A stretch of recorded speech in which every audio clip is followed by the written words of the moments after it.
So hey guys, Yuvraj here, and today we're gonna start the new important question series of Engineering Mathematics 4. So make sure you won't skip the any part. So let's get started.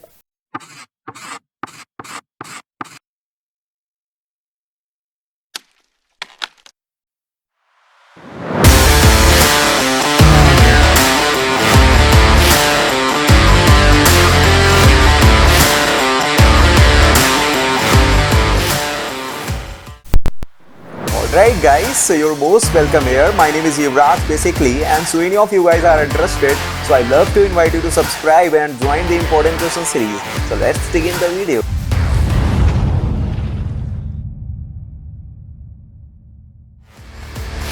So we're gonna start from our first unit, that is a partial differential equation. So guys, here we don't have to know so much things because you guys are also covered from your classes, and if you don't know about anything, so no worry, I am basically here for you. So just start from our unit 1, that is a partial differential equations, which is basically known as PDE. So move on to our topic 1. So the topic 1, which is order and degree of the partial differential equation. So order of the partial differential equation is the order of the highest order derivative present in the equation. इसका मतलब यह है कि जो हमारी equation में maximum order derivative term present होगा, that is basically called the order of the partial differential equation. आप ऐसा भी कह सकते हैं कि जो हमारी इक्वेशन में maximum times partially differentiative term present होगा, that is basically called the order of a partial differential equation. Means वो कितने बार डिफरेंशिएट किया गया. सो अगर हम डिग्री की बात करें, so degree is the power of highest order partial derivative after removing the radical science. So degree हमारी जो होती है वो highest order partial derivative term की जो होल पावर होती है, that is basically called the degree of the partial differential equation. So एक और लाइन यहाँ पे मेंशन है, after removing the radical science. Radical science basically known as under root symbol. जो रेडिकल साइन होता है वो अंडर रूट सिंबल को ही हम कहते हैं. तो कभी कभी इक्वेशंस में अंडर रूट सिंबल भी प्रेजेंट होता है किसी भी डेरिवेटिव के ऊपर. सो उसकी फिर वहाँ पे डिग्री बताना इतना आसान नहीं होता. अगर आप ऐसे बता रहे हैं तो वो डिग्री गलत हो जाती है. सो बेसिकली उसको रिमूव करने के लिए हम RHS शिफ्ट करके टर्म्स को स्क्वायर करके देन अंडर रूट सिंबल हटाते हैं. मीन्स आप रिमूविंग द रेडिकल साइंस. सो तब हम उसकी डिग्री बता पाते हैं. सो यहाँ पे एक एग्जाम्पल लिया है जिसमें दोनों ही टर्म एक ही ऑर्डर के हैं. आप देख सकते हैं del 2y over del x2 and del 2y over del t2. सो यहाँ पे जो दोनों ही टर्म हैं वो दो दो बार डिफरेंशिएट करे गए हैं, वो एक विद रिस्पेक्ट टू x और एक विद रिस्पेक्ट टू y. सो यहाँ पे इसीलिए ऑर्डर 2 है. और जो मैक्सिमम पावर है, means maximum high order partial derivative की पावर है, that is 3 here. So degree हमारी 3 ली गई है.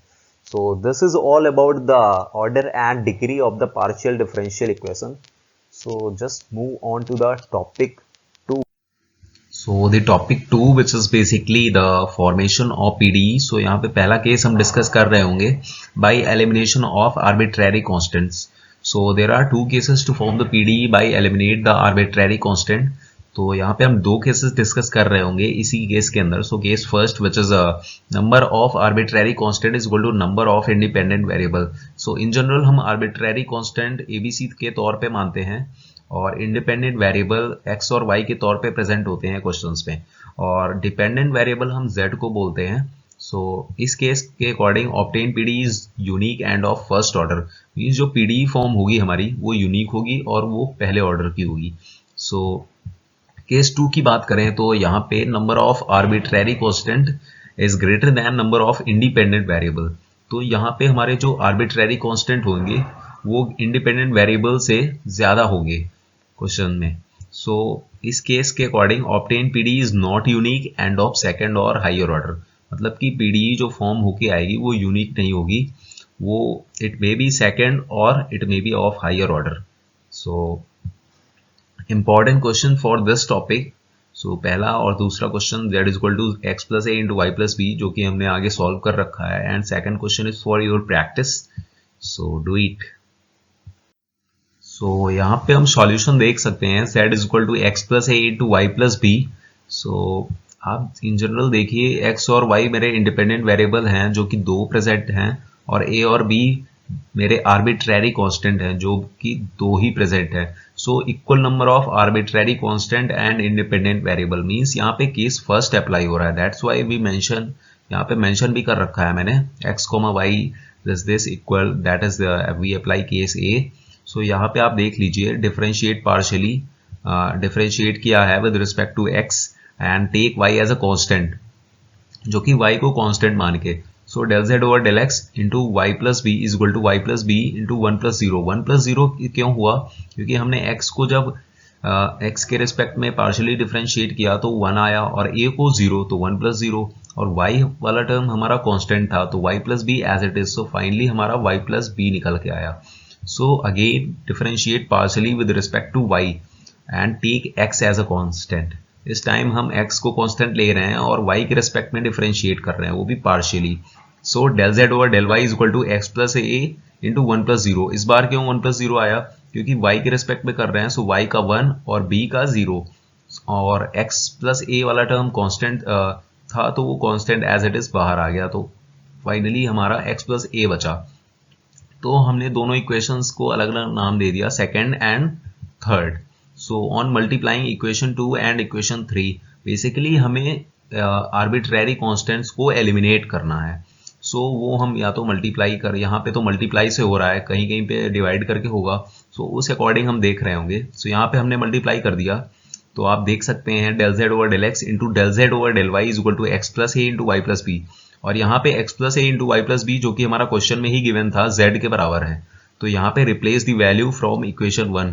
सो हम इस चीज को z लिख सकते हैं, यहाँ पे देखिएगा, और del z over del x को हम स्मॉल p से डिनोट करते हैं और del z over del y को हम स्मॉल q से। सो रिक्वायर्ड pd हमारी आ गई pq is equal to z। So अब हम देख रहे होंगे case 2 which is by elimination of arbitrary functions. तो वहां पे हमने बात करी थी आर्बिट्ररी कांस्टेंट्स की।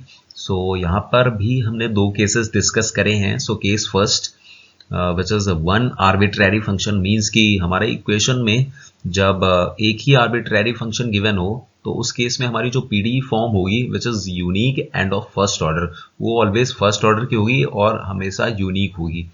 सो सेकेंड केस की बात करते हैं, two arbitrary function means equation के अंदर जब दो आर्बिट्ररी फंक्शन गिवन हो उस केस में हमारी जो पीडी फॉर्म होगी which is not unique and of second और may be it of higher order, मतलब वो या तो सेकेंड ऑर्डर की हो सकती है या तो उससे ज्यादा ऑर्डर की होगी। सो अब हम कुछ क्वेश्चंस की बात कर रहे होंगे जो कि इंपॉर्टेंट हैं, important questions for this topic. So first question is z is equal to f of x plus i t plus g of x minus i t, and second one is z is equal to phi x into psi y. तो दोनों में ही हम देख सकते हैं कि दो दो फंक्शन गिवन है, मीन्स यहाँ पे केस 2 अप्लाई हो रहा होगा। तो फर्स्ट क्वेश्चन तो आगे मैंने सॉल्व किया हुआ है, and second question is for your practice. So we can see here the solution one which is z is equal to f of x plus it plus g of x minus it. So we can see here two arbitrary function present means कि हमने यहाँ पे एक line भी देखो mention करी है, that means what कि we apply the case second जहाँ पे एक से ज्यादा फंक्शन प्रेजेंट हो। तो यहाँ पे हमने देख सकते हो कि हमने दो बार डिफरेंशिएट किया है, एक विद रिस्पेक्ट टू x और एक विद रिस्पेक्ट टू t। तो यहाँ पे क्योंकि x और t हमारे इंडिपेंडेंट वेरिएबल हैं, सो यहाँ पे दो बार डिफरेंशिएट करना ही पड़ेगा, दैट्स वाई तभी हम फंक्शंस को एलिमिनेट कर सकते हैं। तो यहाँ पे आप देख सकते हैं कि after adding equation 2 and equation 3 so we get the required PD. वो कैसे हुआ कि हम आप यहाँ पे देखिए कि यहाँ पे आई स्क्वायर के टर्म बन रहे हैं, यहाँ पे ऐसा कुछ नहीं है del two z over del x two वाले में। तो बेसिकली वो आई स्क्वायर के टर्म्स, आई स्क्वायर की वैल्यू -1 होती है, सो वो positive negative all terms cancel. That means क्या कि फंक्शंस हमारे सारे कट जाएंगे, तो हमारे फंक्शन सारे एलिमिनेट हो गए, बेसिकली हमारे पास डेरिवेटिव बचे। So we get the required PD. So the topic 3 which is solution of first order linear PDE commonly called as Lagrange's equation. So standard form लिख रहे होंगे PP plus QQ is equal to R. So here P is equal to del Z over del X and Q is equal to del Z over del Y. तो यहाँ पे एक misconception रहता है कि स्मॉल p और capital P में क्या डिफरेंस है। तो स्मॉल p को आप जैसा कि देख सकते हैं del Z over del X और small q del Z over del Y है।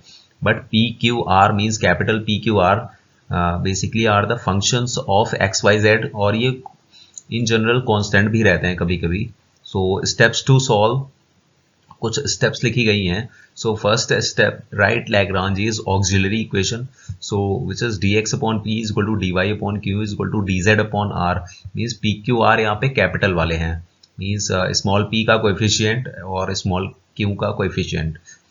So second step is solve this equation by method of regrouping और method of multiplier. So पहले हमें regrouping लगानी है, अगर वो काम नहीं करती है then we move on to the method of multiplier. So ये कुछ कॉन्सेप्ट है. फिर राइट द सॉल्यूशन. सॉल्यूशन हमारा कुछ इस फॉर्म में लिखा जाएगा, f of u v comma u comma v is equal to 0 और u is equal to f v भी लिख सकते हैं, फंक्शन ऑफ वी, और v is equal to function of u. तो यू वी के बजाय कभी कभी C1 C2 भी आता है जो कि कॉन्स्टेंट्स के ही फॉर्म में रहता है. So basically this is all about that. So questions हम आगे देख रहे होंगे इसके. तो जैसा कि आप देख सकते हैं यहाँ पे कि कुछ इंपॉर्टेंट क्वेश्चन डाल रखे हैं जो कि यूनिवर्सिटी पॉइंट ऑफ व्यू से काफ़ी ज़्यादा इंपॉर्टेंट हैं. सो ये चारों क्वेश्चन आप ज़रूर करिएगा. मैंने 2 क्वेश्चन डिस्कस किए हैं यहाँ पे, सो आप वो देख सकते हैं. सो बढ़ते हैं उन क्वेश्चंस की तरफ. पहला क्वेश्चन था जो कि मेरा वाई स्क्वायर पी, यहाँ पे आप देख सकते हैं, यहाँ पे y square p minus x y q is equal to x into Z minus 2y. So on comparing, पहले हम देखेंगे कि इसका स्टैंडर्ड फॉर्म से मैच कर रहा है कि नहीं. तो p P plus Q Q is equal to r था जो कि स्टेप फर्स्ट था. तो यहाँ पे आप देख सकते हैं कि ये स्मॉल p के कोएफिशिएंट लिखा है और ये स्मॉल q का. तो स्मॉल p का जो कोएफिशिएंट है जो कि हम कैपिटल P से डिनोट करते हैं, ये देखिए आप यहाँ पे क्लियरली देख सकते हैं सॉल्यूशन में. तो वो मेरा वाई स्क्वायर की value p is equal to y square हो गया और q is equal to minus x y हो गया, और r इज इक्वल टू यहाँ पे देखिए r is equal to x into Z minus 2y. तो फिर उसके बाद जो स्टेप फर्स्ट था मेरा ऑक्सिलरी इक्वेशन लिखने का, वो था dx upon p is equal to dy upon q is equal to dz upon r. तो यहाँ पे मैंने पी क्यू आर की वैल्यू रिप्लेस कर दी जो कि कैपिटल पी क्यू आर है, ये आप याद रखना. सो यहाँ पे dx upon y square is equal to dy upon minus x y, यहाँ पे देख सकते हैं आप, और dz upon x upon z minus 2y. तो यहाँ पे हमने मेथड ऑफ रीग्रुपिंग लगाया है कि दो फ्रैक्शन मैंने एक साथ ले लिए, जैसे फर्स्ट और सेकंड फ्रैक्शन एक साथ ले लिया है, फिर मैंने सेकंड और थर्ड फ्रैक्शन, यहाँ पे देखिए लाइन भी मेंशन करी है मैंने. सो पहले मैंने ये 2 फ्रैक्शंस लिए हैं, टेकिंग दिस फ्रैक्शंस. सो यहाँ पे मैंने लिया है, फिर y कैंसिल हो जाता है. देन आफ्टर ये इक्वेशन बचती है x dx plus y dy is equal to 0. Then after हम इंटीग्रेट करते हैं तो हमें कुछ ऐसा सीन बन रहा होता है, x square by 2 plus Y square by 2 is equal to C1 by 2. तो 2 हम कॉमन करके वो कांस्टेंट में ही भेज देते हैं. तो फाइनली हमारे C1 की value x square plus Y square form हो जाती है. अब यहाँ पे हम दूसरी साइड देख सकते हैं यहाँ पे कि from second and third fraction, तो यहाँ पे ये थोड़ा कटा हुआ है, dy upon minus x y लिखा हुआ है क्योंकि x x कैंसिल हुआ था, तो और dz upon x into Z minus 2y. तो यहाँ पे x से x कैंसिल होगा, फिर हम ये टर्म ले जाके ये वाला टर्म हम मल्टीप्लाई करते हैं dy के साथ, तो कुछ ये फॉर्म हो रहा होता है. ये सीन आप देख सकते हैं, minus z d y plus 2y dy is equal to y z. Then after फिर हम टर्म्स को अरेंज करते हैं और ये सीन आप देख सकते हैं, ये चीज़ इंपॉर्टेंट है यहाँ पे, सॉरी यहाँ पे आप देख सकते हैं यहाँ पे कि y dz plus z dz को ही हम, ये एक तरीके से मेरा डिफरेंशिएशन लिखा है, डिफरेंशिएशन लिखा है कि yz का मीन्स एक बार y के रेस्पेक्ट में हो रहा है, एक बार z के रेस्पेक्ट में, मीन्स प्रोडक्ट रूल लग रहा है, यहाँ पे देख सकते हैं यहाँ पे. तो फिर 2y dy is equal to d of y z, और फिर इंटीग्रेट करेंगे हम, तो इंटीग्रेट का मतलब 1/d होता है. सो d से d कैंसिल हो गया, means integration differentiation cancel. So यहाँ पे मेरा yz y square is equal to simply बचा yz प्लस c2. तो c2 की वैल्यू आ जाएगी y square minus y z. फिर c1 c2 निकल आया. फिर लास्ट स्टेप था जो मेरा, जो कि uv के फॉर्म में आप मान लीजिए या c1 c2 के फॉर्म में मान लीजिए. तो यहाँ पे लिख सकते हो f of x square plus Y square comma इधर से वैल्यू आई जो C2 से इधर y square minus y Z is equal to 0. So वो मेरा फाइनल सॉल्यूशन होगा. सो अब हम बढ़ते हैं अपने नेक्स्ट टॉपिक की तरफ. नेक्स्ट क्वेश्चन है जो कि डिस्कस किया गया है, x square into Y minus Z into P plus Y square into Z minus X. यहाँ पे देख सकते हैं सेकेंड क्वेश्चन है ये, I think, is equal to Z square times X minus Y. So in दोनों टर्म्स को जब इस पूरी इक्वेशन को कंपेयर करेंगे हम अपने स्टैंडर्ड फॉर्म से लैग्रांजे वाले से, so P P plus Q Q is equal to R. तो यहाँ पे आप देख सकते हैं कि स्मॉल p का कोएफिशिएंट ये रहा, जो ये रहा x square into Y minus z, और इधर मेरा है y square into Z minus x. तो मैंने ये देखिए आप मेंशन कर दिया यहाँ पे p की वैल्यू, फिर q की वैल्यू, फिर r की वैल्यू। तो फिर स्टेप फर्स्ट था जो मेरा वो ये था कि ऑक्सिलरी इक्वेशन लिखनी है dx upon p is equal to dy upon q is equal to dz upon r। फिर हम उसमें वैल्यू रिप्लेस कर रहे हैं जो कि प्रीवियस क्वेश्चन की ही तरह है, बट उसके बाद क्या कर रहे हैं अब, टेकिंग मल्टीप्लायर। यहाँ पे देख सकते हैं आप clearly, taking multiplier 1 upon x square, 1 upon y square, 1 upon z square, क्योंकि यहाँ पे रीग्रुपिंग काम नहीं करेगी। आप देख सकते हैं वैसे भी यहाँ पे स्क्वायर के टर्म्स प्रेजेंट हैं, सो कटना जीरो होना इजी नहीं है, सो हम इसलिए मल्टीप्लायर ले रहे हैं। तो मल्टीप्लायर लिए तो मैंने न्यूमरेटर और डिनोमिनेटर दोनों में ही डिवाइड करते हैं। तो 1 अपॉन एक्स स्क्वायर मतलब मल्टीप्लाई करते हैं, तो 1 upon x square into d x plus 1 upon y square into d y plus 1 upon z square into d z. तो और नीचे ये आप जब डिवाइड करेंगे तो एक्स जेड माइनस एक्स ये जैसे है, और ये इधर का एक्स माइनस वाई और ये इधर का वाई माइनस जेड, ये सारे कट के जीरो हो जाएंगे। तो each fraction is equal to, यहाँ पे देख सकते हैं आप, each fraction is equal to 1 upon x square d x plus 1 upon y square d y plus 1 upon z square d Z upon zero. अब जीरो को उधर भेजेंगे तो पूरा जीरो कर देगा, तो फाइनली ये बचा। और फिर हम इसे इंटीग्रेट कर रहे होंगे तो फाइनली C1 की वैल्यू निकल के आती है 1 upon x plus 1 upon Y plus 1 upon z. अगर आपको कोई चीज़ नहीं समझ आती है तो प्लीज़ वीडियो रिवाइंड कीजिए, क्लियरली आपको समझ आ जाएगा, क्योंकि हो सकता है स्पीड थोड़ा ज़्यादा हो। फिर से हम, क्योंकि यहाँ पे C1 की वैल्यू निकली, फिर से हम मल्टीप्लायर लेंगे, अगेन टेकिंग मल्टीप्लायर, ये आप देख सकते हैं यहाँ पे, again taking multiplier 1 upon x, 1 upon y, 1 upon z. फिर से हम वही करेंगे कि न्यूमरेटर डिनोमिनेटर में मल्टीप्लाई करके ऐड कर देंगे, क्योंकि सारे ही प्लस में लिए हैं मैंने multiplier, plus 1 upon x plus 1 upon y, so add होके, और नीचे यहाँ पे जीरो हो रहा होगा सारी चीज़, तो आप क्लियरली देख सकते हैं सॉल्व करके। तो फिर फाइनली इक्वेशन हमारी ये फॉर्म होती है इक्वल टू जीरो। फिर देन आफ्टर हम इंटीग्रेट करते हैं उसको, तो यहाँ पे डी एक्स बाई एक्स का integration log X, D Y upon Y का log Y, and D Z upon Z का लॉग जेड। और इधर जीरो है सो एक कांस्टेंट आ जाएगा, क्योंकि इंटीग्रेट कर रहे हैं हम, वो भी इंडेफिनिट, मतलब कोई लिमिट नहीं है यहाँ पे। तो C2 इक्वल टू, फाइनली मैंने लॉग की प्रॉपर्टीज यहाँ पे लगा दी, यहाँ पे आप देख सकते हैं log x plus log y means log x y, और फिर log x y plus log z means log x Y z. तो यहाँ पे से दोनों लॉग्स रिमूव होते हैं दोनों साइड से, तो C2 की वैल्यू फाइनली बचती है एक्स वाई जेड, यहाँ पे क्लियरली देख सकते हैं आप। देन आफ्टर हम जनरल सॉल्यूशन लिखते हैं f of C1 comma C2 equal to zero, means आप देख सकते हैं यहाँ पे क्लियरली, यहाँ पे f of 1 upon x plus 1 upon Y plus 1 upon Z comma X Y Z is equal to zero. So ये रहा मेरा सॉल्यूशन 2। अगर आपको नहीं समझ आया तो आप प्लीज वीडियो रिवाइंड कीजिए, समझ में आ जाएगा। So move on to our topic 4 which is basically linear PD of higher order with constant coefficients.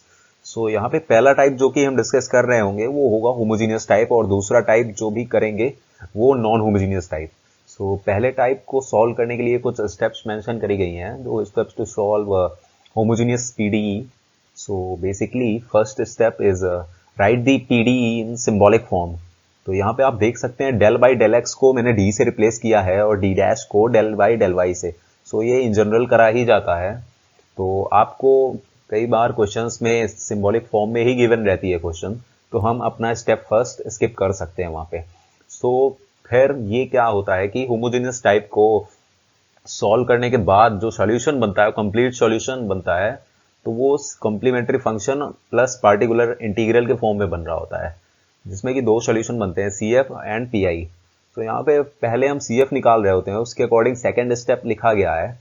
तो सेकेंड स्टेप में आप देख सकते हैं for complementary function first we have to write auxiliary equation. पहले हम ऑक्सिलरी इक्वेशन लिख रहे होंगे, then by putting d is equal to m and d dash is equal to 1 in f of d d dash is equal to 0।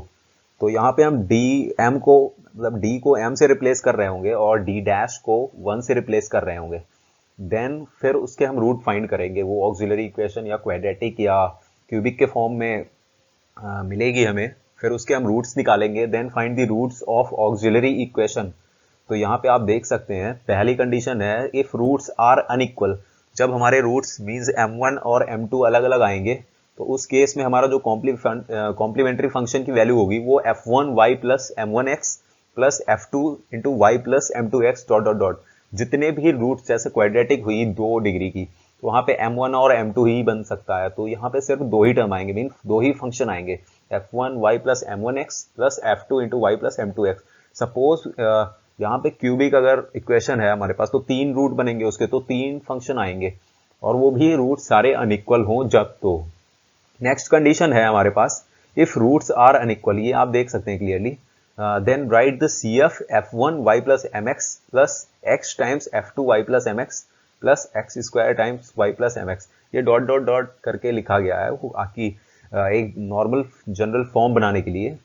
तो यहाँ पे जैसे suppose करिए हमारे पास 2 रूट्स हैं, एक 2 रिपीटिंग रूट्स हैं, मीन्स 3 है और 3 है, तो उस केस में हमारा m1 m2 सेम होगा, तो इसलिए यहाँ पे देख सकते हैं आप m दोनों जगह सेम ही है। तो CF हम क्या लिख रहे होंगे f1y plus 3x plus x times f2y plus 3x। Suppose अगर यहाँ पे 3,2 रूट बन रहा होता, सिंपली 3 और एक रूट आ रहा होता 2, क्वाड्रेटिक फॉर्म की अगर इक्वेशन होती तो वहाँ पे रूट्स तो अनइक्वल हो गए, तो आप ये कंडीशन देख सकते हैं ना। तो यहाँ पे CF is equal to f1y plus m1 की वैल्यू है 3 plus f2 into Y plus m2 की वैल्यू है 2। सो वैसे उस अकॉर्डिंग मेरा CF हो जाता। तो यहाँ पे कॉम्प्लीमेंट्री फंक्शन का रोल इतना ही है। फिर हम नेक्स्ट कंडीशन पे आ जाते हैं। So clearly we can see the step 3 here, then find the PI part if RHS part of the equation is not 0। मतलब यह है कि जब RHS हमारा नॉट इक्वल टू 0 होगा उस केस में हमारा PI भी एग्जिस्ट करेगा, तो हमें पार्टिकुलर सॉल्यूशन भी निकालना होगा। सो स्टेप 4 हम देख सकते हैं अब, write the final solution z is equal to CF plus PI। तब हमारा जो फाइनल सॉल्यूशन होगा वो z is equal to complementary function plus particular integral होगा। अगर हमारा RHS इक्वल टू 0 हो जाता है उस केस में PI हमारा 0 हो जाएगा, तब हमारा सॉल्यूशन सिर्फ z is equal to CF ही बचेगा, means z is equal to complementary function के बराबर। तो यहाँ पे कुछ एग्जाम्पल्स हैं वो देख सकते हैं जो कि इंपॉर्टेंट क्वेश्चन है बोथ पॉइंट ऑफ व्यू से। सो फर्स्ट क्वेश्चन में आप जैसा कि देखें RHS पार्ट मेरा 0 है, मीन्स क्या कि यहाँ पे PI एग्जिस्ट नहीं करेगा। So z is equal to CF only be the solution for this question. तो बाकी क्वेश्चंस में आप देख लीजिए कि RHS इक्वल टू 0 नहीं है, मीन्स कुछ ना कुछ फंक्शन गिवन है हर एक क्वेश्चन RHS में। सो यहाँ पे PI भी एग्जिस्ट करेगा हर एक क्वेश्चन में, means second, third, fourth and fifth. So यहाँ पे कंप्लीट सॉल्यूशन जो कि बनेगा z is equal to CF plus PI। So बढ़ते हैं अपनी नेक्स्ट स्लाइड पे जहाँ पे क्वेश्चन 3 डिस्कस किया गया है। So finally guys we can see here d cube minus 4d square d dash plus 4d into d dash square into z is equal to 6 sin 3x plus 2y। तो यहाँ पे step first is already done, means वो हमारा पहले से ही symbolic form में लिखा हुआ है, मीन्स d के फॉर्म में लिखा हुआ है, d एंड d डैश के फॉर्म में। तो स्टेप फर्स्ट हम यहाँ पे स्किप कर रहे हैं, तो स्टेप सेकंड पे मूव करते हैं। For complementary function means we have to find the complementary function the CF part first. So हमने d को m से रिप्लेस कर दिया और d डैश को 1 से। देन आफ्टर ऑक्सिलरी इक्वेशन हमने लिख दी, then we just have to find the roots. तो हमने रूट्स निकाले हैं m1, m2, m3। तो यहाँ पे आप देख सकते हैं m1 की वैल्यू 0 है, ये रही, एंड m2 और m3 मेरा रिपीट कर रहा है। सो उस अकॉर्डिंग हम CF लिख रहे होंगे f1y plus m1x, means m1 की वैल्यू 0 है तो f1y हो गया। Then f2 into Y plus 2x, means m2 is equal to m3 है। सो यहाँ पे दोनों में देख सकते हैं आप f3 into Y plus 2x भी है, बस x का मल्टीप्लाई हो गया जो कि रिपीटिंग रूट था इस वजह से। तो हमारा CF ये यहाँ पे निकल आया। अब पहुंचते हैं हम PI पार्ट पे। सो आप जैसा कि क्वेश्चन में देख सकते हैं यहाँ पे RHS पार्ट 0 नहीं है, जो कि मैंने लाइन भी मेंशन करी है। Now in the main equation RHS part is not equal to 0, that means we have to find PI also, means यहाँ पे PI भी एग्जिस्ट करेगा। सो PI के लिए बेसिकली क्या करेंगे कि क्वेश्चन का LHS पार्ट को हम जस्ट डिनोमिनेटर फॉर्म में ले आते हैं RHS के। सो जैसा कि आप देख सकते हैं, और in general sine ax plus by में हम d स्क्वायर को माइनस a स्क्वायर से रिप्लेस कर रहे होते हैं और d डैश स्क्वायर को माइनस b स्क्वायर से रिप्लेस कर रहे होते हैं। एंड डी डी डैश को हम माइनस ए बी से रिप्लेस कर रहे होते हैं। तो जैसा कि यहाँ पे फॉर्म देख सकते हैं, जस्ट डी मैंने कॉमन कर लिया तो अंदर कुछ टर्म वैसे बन गया जिनको रिप्लेस करा जा सकता है। सो यहाँ पे आप देख सकते हैं यहाँ पे, तो देन यहाँ पे मैंने वैल्यू पुट कर दी क्योंकि साइन 3x प्लस 2y था तो डी स्क्वायर के अकॉर्डिंग -9 हो गया एंड डी डैश स्क्वायर के अकॉर्डिंग -4 हो गया एंड डी डी डैश के अकॉर्डिंग -6 हो गया। सो यहाँ पे मैंने वैल्यू पुट अप कर दी जस्ट। देन आफ्टर देखिए 1/d बचा यहाँ पे। अब 1/d यहाँ पे बचा तो 1/d मीन्स इंटीग्रेशन। ये लाइन भी मैंने मेंशन कर दी, ये यहाँ पे आप देख सकते हैं here 1/d means integration. Then after हम इंटीग्रेट कर रहे होंगे साइन 3x प्लस 2y को। सो यहाँ पे साइन का इंटीग्रेशन माइनस कॉस में होता है। सो फाइनली आंसर मेरा ये निकल के आया पी आई पार्ट। तो कंप्लीट सॉल्यूशन ये मैंने लिख रखा है z is equal to C F plus P I means complementary function plus particular integral. So complete general solution हमारा z is equal to C F plus P I होगा। So now अब हम move कर रहे होंगे अपने second type पे which is non homogeneous type. So इसमें भी as it is steps repeat होते हैं जैसे कि होमोजीनियस में थे। So first step is write the PD in symbolic form which means del by del X को हम डी से रिप्लेस कर रहे होंगे और डेल बाई डेल वाई को डी डैश से। फिर हम सी एफ निकालेंगे for complementary function. We resolve the equation into linear factors of the form d minus M D dash minus a means हम कुछ इस प्रकार से फैक्टर बना रहे होंगे इक्वेशन के। So now we consider the equation this. So यहाँ पे इन जनरल हमें इस टाइप से बनाना है factors d minus M one D dash minus A one into D minus M two D dash in minus A two and dot dot dot. So हम कुछ इस टाइप से बना रहे होंगे तो उसमें दो केसेस अराइज होंगे जिसमें कि फर्स्ट केस होगा नॉट रिपीटेड फैक्टर्स मीन्स जहाँ पे m1 a1 और m2 a2 की वैल्यू जस्ट अलग अलग होगी। तो वहां पे हम CF लिख रहे होंगे z is equal to e to the power a1x f1 into Y plus m1x and this. तो जैसा कि आप देख सकते हैं, और दूसरा केस हमारा जो होगा वो रिपीटेड फैक्टर्स के लिए होगा जहाँ पे a1 और m2 m1 और m2 और a1 और a2 रिपीट कर रहा होगा। तो वहां पे रिपीटेड फैक्टर्स आ जाते हैं। तो यहाँ पे देख लीजिए आप m और a की वैल्यू दोनों ही जगह सेम है, यहाँ पे देख सकते हैं आप, और बस x का मल्टीप्लाई हो गया है जैसे कि हम वहां पे CF पार्ट में करते थे। अब अपना तीसरा स्टेप आ जाता है, अगर हमारा RHS पार्ट एग्जिस्ट करता है मीन्स नॉट इक्वल टू 0 है तब ही हमारा PI एग्जिस्ट करेगा, वही चीज कह रहा है। Then find the PI part if RHS part of the equation is not 0। तो अब हम आगे बढ़ते हैं, फिर हम अपना फाइनल सॉल्यूशन लिख रहे होंगे। Write the final solution z is equal to C F plus P I.